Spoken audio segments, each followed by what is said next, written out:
so wild. How can I ever deny? You got me so high I cannot feel the fire. October the year before last, I was down in London and I was learning from a shaman from Mexico, and he was doing a lot of very powerful practices, and one very simple one is every time you inhale, breathe in life, every time you exhale, breathe out death. So what I want to talk to you about is my experience today, this afternoon outside, in the beautiful nature, with the apple bough above me, and the grasses and the beautiful little mushroom on the grass just a short distance away from me. And so what I have realized is that this breathing in life and breathing out death explains so much. So what fundamentally this entire consensus reality that you perceive now, if you close your eyes and you go into the medicine, as you know, you see all these, what you see. And then when you open your eyes and you tune into this, what you're doing is, it's like, imagine a cinema film. A cinema film, when it runs, it flickers. And this flicker is so fast because this whole existence is winking into materialization and out again so many times per second, an astronomical number of times, so incredibly fast it just appears to us to be constant. So this is what all the people who talk about life being an illusion, it's all about, because the illusion is this is constant, but it's not. It's constantly being winked into and out of existence all the time.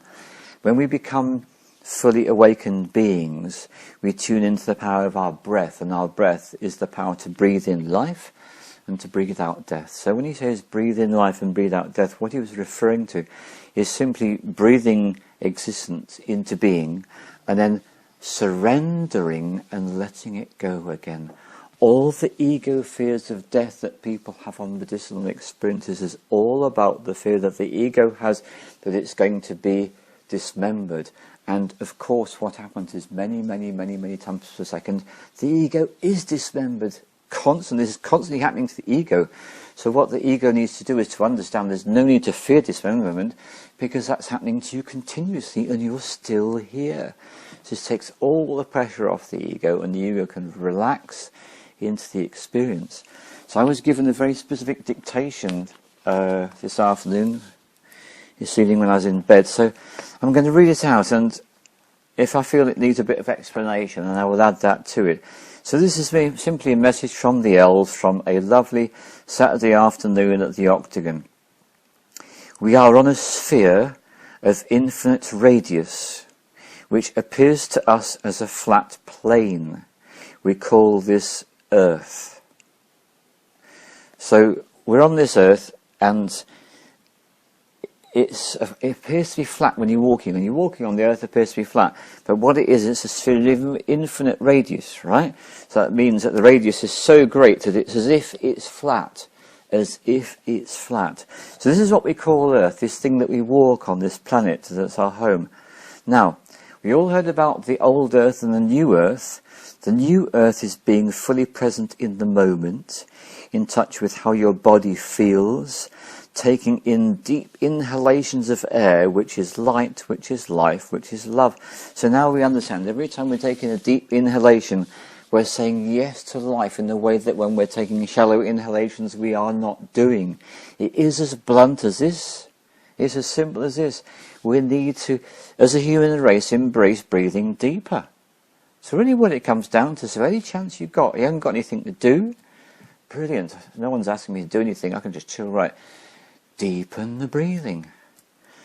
Our human destiny is to realize that all that is breathed into being each time we inhale. Now I need to say that more properly.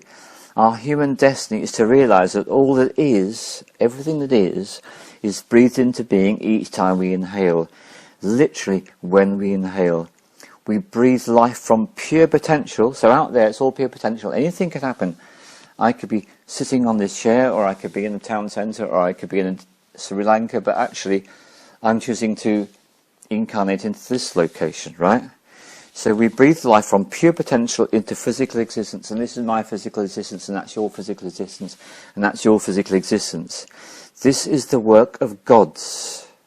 This is the work of gods. This is the work of gods. This is why we are created as the human experiment, to restore harmony from conflict with our hard-earned experiences involving any kind of strife. This is talking all about the gift is what we are. We are this incredible gift of this human experiment, and we came here to transform conflict through conflict resolution. So we find ourselves perpetually in experiences of strife with other human beings, with other beings, whatever, and we find a way using our ingenuity to resolve the conflict. And this is how we do it. We do it through our ignorance. Our great gift is this. All the ET races have got access to all knowledge all the time, and always have done, always will do. We don't. We are severely limited to what we can perceive with our senses and what we are now sharing on the internet. Before the internet, it was very, very basic, our ability to be able to work consciously. With the internet, it's increased enormously. So this is the path that we're on. So let's go back to the script. Right, this is the work of God. So basically, if you are breathing in life, that means you are creating this. If you're creating this, you are a creator, which means you are God. That's what it's saying. And this experiment that we're involved in is to restore harmony. So this physical plane is the most dense form of existence in the entire universe. That is why there is so much conflict and strife and ignorance and psychic close down, because it's so dense here. What's been happening over the last period of time since about the turn of the new millennium, the vibratory rate of the Earth increased from quite a low hum to quite a fine, high-pitched hum. That's moved everything along. So back in the 1980s, I was as thick as two short planks and didn't know anything what was going on. You know, I was really not very tuned into anything, and various amazing things happen out there I didn't even know. So time moves on, and we awaken it as we do. Right. We need to create communities because the skills we learn to peacefully coexist will be needed to be. And this is what I mean, to be. To be is to think, to feel, and to will worlds into being as well as forms of life. So that takes a bit of an explanation. Our eventual destiny is to reconnect with what is the source, what is creator. Creator is constantly creating existence, beings. And because we're part of the creator, it's our destiny to do the same thing.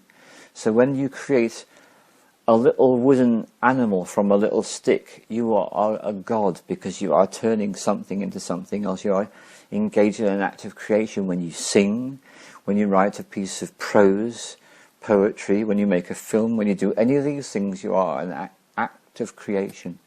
And this is our destiny. It's all to take us to the bigger place where we actually go out into the wider reality, and we help and assist other races of beings on how to handle the 2% of negativity which they will be receiving when we let go of our huge percentage, which drops below 50% around about the time of 2012, and it's just becoming easier and easier and easier for us to handle, although sometimes it doesn't feel like it.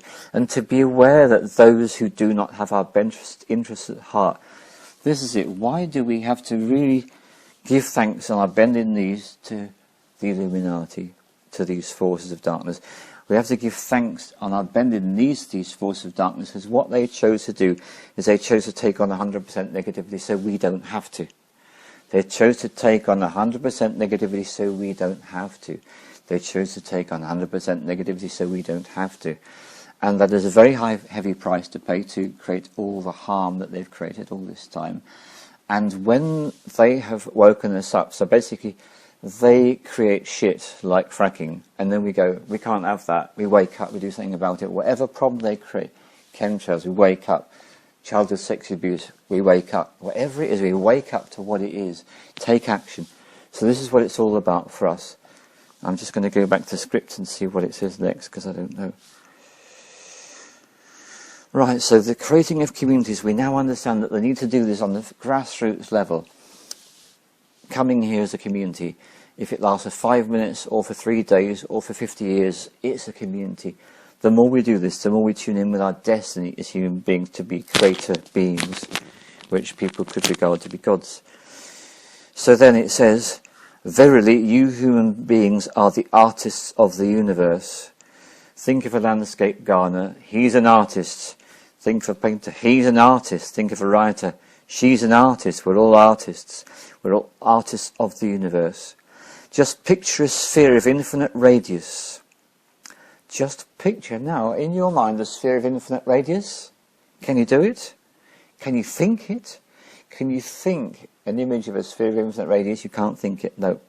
Rational mind can't cope with this one. However, you can just let go and know that we are all so much more powerful than we were led to believe by our parents, our teachers, and our friends. So, are we living on a sphere or are we living on a flat plane? Neither. This took a long time to come through. I'd finished my sleeping, I was getting up and bing. Neither. We're not living on a sphere. We're not living on a flat plane. We're living on a torus. And I want to show you exactly where on the torus, because if you imagine a torus is this shape, right? So the part of the radius which is infinite is this part where the two join together. So today I did this drawing and I didn't know what the hell I was doing, but I've been fascinated by this shape for about 2 months. So I drew this shape again, and what have you got? You've got that shape there and you've got that shape there. So that represents a torus. And then I did this tiny little green line connecting that bit to that bit. And the bottom bit felt like it was the earth, and the top bit felt like it was the heaven. And that's where I felt like that is where we are, that is where the planets are, that's our point of power. So when we generate an intention to do anything, that then broadcasts into these two spheres and spreads and spreads and spreads until the possibility becomes a reality. So that is why we are gods, because we, unbending intent, nothing's going to stop us. Nothing's going to stop us. People talk about the resistance. I'll tell you the problem is this: we are creating something and it's worldwide. Alberto is doing far more work than I'll ever do. We do our little bit here, other people do their little bits there, and it's all waking up the world.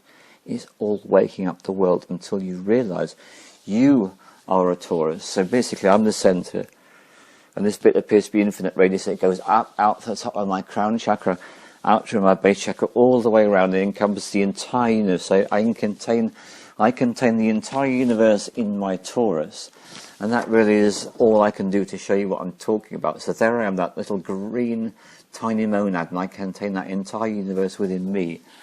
And I breathe everything into existence, just like all yous do, and I breathe things out of existence too. And this is what we do. So let's see what it says next. Right.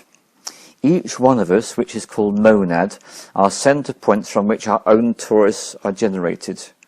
We are continually being breathed into and out of existence. So here's a paradox.